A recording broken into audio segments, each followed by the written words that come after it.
3। जय हिंद।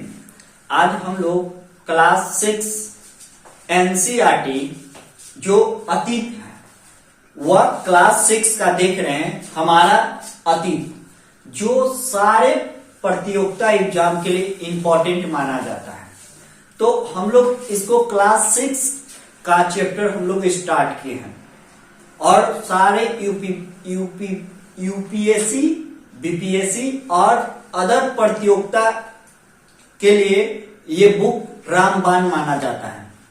तो आप सभी से इसमें कंटेंट जो इंपॉर्टेंट होगा उसको हम शॉर्ट नोट से बनाएंगे और आप लोग देखिएगा कि इस 10 मिनट के वीडियो में आप सभी को याद भी हो जाएगा कि क्या था और अतीत का मतलब क्या होता है और इसको जोड़ को हम लोग किस आधार से पढ़ सकते हैं। तो देखिए, पहला हमारा चैप्टर अध्याय है जो क्लास 6 का है, उसको हम लोगों ने क्या किए हैं कि क्या, कब, कहां और कैसे, ये अध्याय 6 क्लास का 1 चैप्टर में दिया गया है। तो क्या हुआ था अतीत में, क्या मतलब कोई पता है? अतीत में तो कोई वीडियो ग्राफिक से तो हमें अतीत की जानकारी नहीं मिली है। क्या हुआ, कब हुआ और कहां हुआ, यानी कौन चीज कहां पर में हुआ और कब हुआ और कहां हुआ, इसी के तो बारे में हमको जानकारी लेना है। अब देखिए कि अतीत के बारे में हम क्या जान सकते हैं। तो अतीत के बारे में आप क्या जान सकते हैं? तो इतिहास पहले कहते किसे? इतिहास बीती हुई चीज को इतिहास नहीं कहते हैं। इतिहास में क्या कुछ गलतियां हो गई है उसको दोबारा से दोहराना नहीं चाहिए। इतिहासकार ने भी क्या कुछ गलतियां की है जीवन में, उसको हम लोग अमल करें और उस पर सीखें, संशोधन करें, उसे इतिहास कहते हैं। अब देखिए कि अतीत के बारे में हम कैसे जान सकते हैं। माने आपको अतीत जानना है। आपको पता होगा कि जब घर में हमारे ग्रामीण क्षेत्र में जब शादी होती है तो क्या होता है, किसी लड़का को हम लोग कोचिंग करते हैं, उसकी देखे जाते हैं ना, तो उसकी बैकग्राउंड को तो हम देखते हैं ना कि लड़का सच में दारू पीता है कि क्या करता है या कैसे क्वालिटी वाले हैं। तो उसी टाइप पर हमारे पास में अतीत को जानेंगे कि अतीत में लोग क्या चीज करते थे, अतीत में किस प्रकार के कल्चर था, समाज कैसा था, समाज किस प्रवृत्ति क्या था।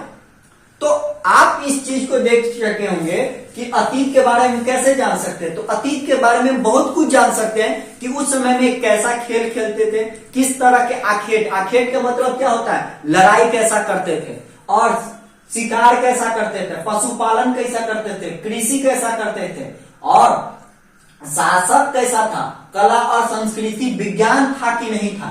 तो आप अतीत में ही तो जानते हैं ना कि समस्या क्या था, क्या कॉन्स्टिट्यूशन था, क्या उसका मतलब हुआ, यानी कला संस्कृति किस प्रकार राजा महाराजा की, वही सो तो हम लोग मतलब हम अतीत के बारे में जान सकते हैं। तो आई होप इसको आप समझ में आ चुका होगा कि अतीत के बारे में हम कैसे जान सकते हैं। अतीत के बारे में बहुत कुछ जानते हैं कि किस प्रकार के खेल खेला जाता था और अभी वर्तमान में किस तरह से संशोधन किया जा सकता है। तो आई होप इसको आपको समझ में आ चुका होगा। अब देखिए पॉइंट नंबर हमारे पास में यहां पर में है कि लोग कहां रहते थे। यूपीएससी में प्रश्न, ये डायरेक्ट बीपीएससी में क्वेश्चन पूछा है कि लोग पहले कहां रहते थे और लोग पहले नर्मदा नदी के पास में रहते थे, यानी सबसे प्राचीन साक्ष्य हमें कहां से मिली है। तो पूछा जाएगा, बीपीएससी में क्वेश्चन पूछ चुका है कि लोग पहले प्राचीन काल में कहां रहते थे, तो नर्मदा नदी के पास में रहते थे और वहां पर में रहते थे। ये बात को आपको कोडिफाइड होगा, ये वीवीआई क्वेश्चन के रूप में माना जा सकता है। अब देखिए सुलेमान और कीर्तक पहाड़ी को पता लगा जो आपका एनसीईआरटी में है। हम वहां से कुछ भी नहीं, मेन टॉपिक को हम कोचिंग किए हैं, यहाँ पर बोर्ड में लिखे हैं, मतलब बोर्ड पर लिख के आपको हम समझा रहे हैं। देखिए सुलेमान और कीर्तक पहाड़ी का पता लगा तो 8000, ये देखिए एबीपीएससी में प्रश्न पूछा है, सुलेमान और कीर्तक पहाड़ कितना साल पहले कृषि का उपजाऊ साक्ष्य मिला गया है? 8000 साल। क्या चीज उपजाऊ किया गया था? गेहूं और जौ। तो पूछेगा कि सबसे पहले प्रथम मनुष्य ने कौन चीज का उत्पादन किया गया था? तो गेहूं और जौ का उत्पादन किया गया। कहां में? ये पाकिस्तान में उपजाया गया था। और ये बात को आपको इंपॉर्टेंट चैप्टर, ये इंपॉर्टेंट टॉपिक होगा। अब देखिए कि गेहूं, ये तो आपको समझ में आ गया। कितना मिनट हुआ सर? तो आपको ये समझ में आ चुका होगा कि किस प्रवृत्ति के जौ और गेहूं में उपजाया जाता था। अब देखिए सिंधु इसकी सहायक नदी।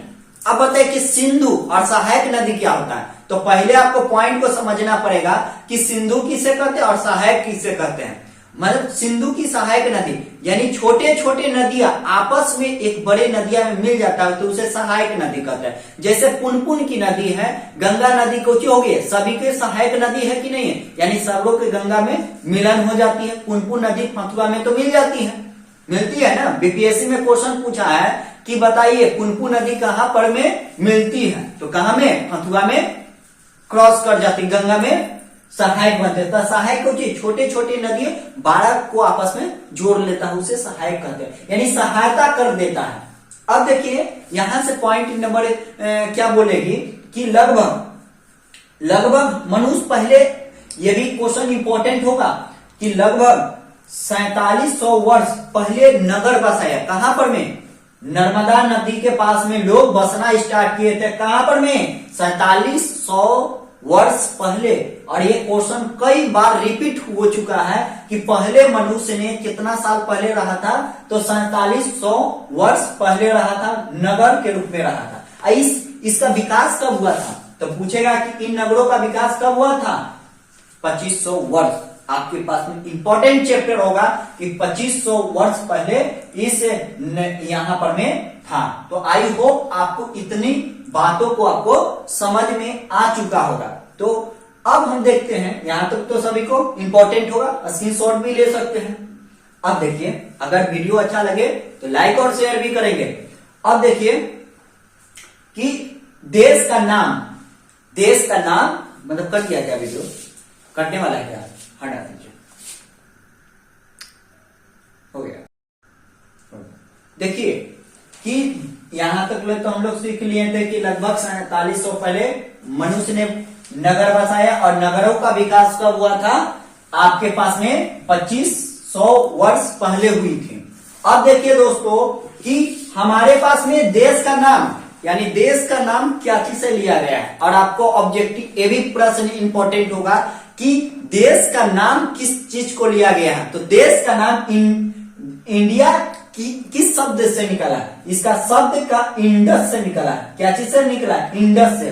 तो आपका पूछेगा कि इंडिया शब्द की उत्पत्ति कहां से हुई है, तो इंडस से निकली है। क्या से निकली है, इंडस से निकली है। और इसको संस्कृत में क्या बोलते हैं, सिंधु कहते हैं। इसको कोची कहते हैं, सिंधु कहते हैं। तो पूछेगा कि इसको संस्कृति में क्या कहते हैं, और इसका ईरान और यूनानी में यहां पर में लोग ने खोज किया था।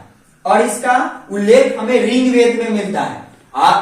आपसे पूछा जाएगा कि इंडस यानी इंडिया जो है हमारे भारत है, इसकी खोज कौन सी ग्रंथ में मिलती है, तो आपका ऑब्जेक्टिव में पूछ देगा कि ऋग्वेद। और ऋग्वेद का मतलब क्या होता है कि देवी देवता का आराधना, भक्ति भजन से अपनी बातों को पहुंचा रहे हैं, तो वो ऋग्वेद। और कितना साल पहले, कई बार क्वेश्चन पूछ चुका है कि ऋग्वेद कितना साल पुराना है, तो आपके पास में ऑब्जेक्टिव में पूछेगा तो 35 साल पुराना ऋग्वेद है। इसमें कोची के इंडिया का उल्लेख मिला गया है। तो आई होप आपको समझ में आ चुका होगा कि देश का नाम किस चीज से लिया गया है और इसका क्या चीज उल्लेख मिलता है। तो आपका यूपीएससी भी पूछा जा सकता है प्रश्न कि देश पर निम्नलिखित कथनों पर विचार करें, देगा कि इंडिया शब्द इंडस से निकलता है और इसकी संस्कृति में, तो इस तरह से आपको कोडिफाइड करके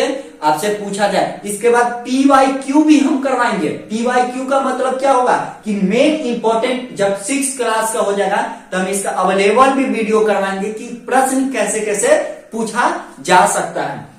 अब देखिए कि इसका उल्लेख निकलता है। अब देखो पांडुलिपि। अब देखिए भाई कि पांडुलिपि कहते हैं किसे, अब पांडुलिपि हाथ से लिखी गई चीज को पांडुलिपि कहते हैं। देखिए भाई कि पांडुलिपि तो आज हमारे पास में तो पेन है, पेपर है, सब चीज बना, लेकिन बहुत साल पहले जो प्राचीन काल में था, तो इस तरह से तो आविष्कार नहीं हुआ था। तो उस समय की क्या था कि हाथ से लिखी गई चीज को पांडुलिपि कहते थे। यानी तार के भुज नामक हिमालय के समथिंग एक भुज नामक एक पेड़ था और उसमें लोग लिखते थे। तार के पत्ता पर लोगों पहले इसकी कला किया और देखिए आज हमारा सब आधुनिक काल में आ गया। तो पांडुलिपि का मतलब क्या होता है कि हाथ से लिखी गई चीज को पांडुलिपि कहते हैं। पॉइंट नंबर 1 कि हाथ से लिखी गई चीजों को पांडुलिपि कहते हैं, जो आज भी जो हमारे पास में ग्रंथ में वह चीज उपलब्ध है।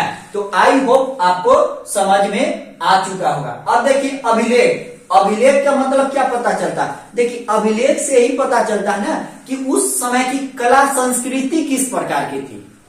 आप बताइए, पढ़ रहे हैं तो आपके पास में अभिलेख है ना, आप पढ़ रहे हैं तो 10वां के सर्टिफिकेट है ना, तो वो एक तो अभिलेख है ना, तभी तो आपको नौकरी दिया जाता है ना कि आपके पास में जो डिग्री लिए हैं उस सच में वो फर्जीवाड़ी है कि सही है। तो अभिलेख से क्या पता चलता है कि उसकी प्राचीन काल की शैली को पता चलता है कि किस आधार पर चलती है। तो आपको समझ में आया कि अभिलेख का मतलब क्या होता है कि पत्थर कठोर के रूप में माना जाता है। तो आई होप क्लास 6 का इस वीडियो में आपको बहुत कुछ इंपॉर्टेंट पार्ट था जो हम आपको बताए हैं। अगर वीडियो अच्छा लगता है तो लाइक शेयर और सारे प्रतियोगिता परीक्षा के लिए इंपॉर्टेंट रामबाण माना जाता है। अगर वीडियो अच्छा लगता है, अगर वीडियो में कुछ त्रुटि भी पाया जाता है तो आप हमें कमेंट के द्वारा बता सकते हैं, ताकि इसमें एक लोगों को टीम की तरह जोड़ के काम और इसको आगे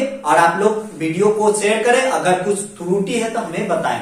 आज की वीडियो यहीं पर समाप्त किया जाता है। जय हिंद।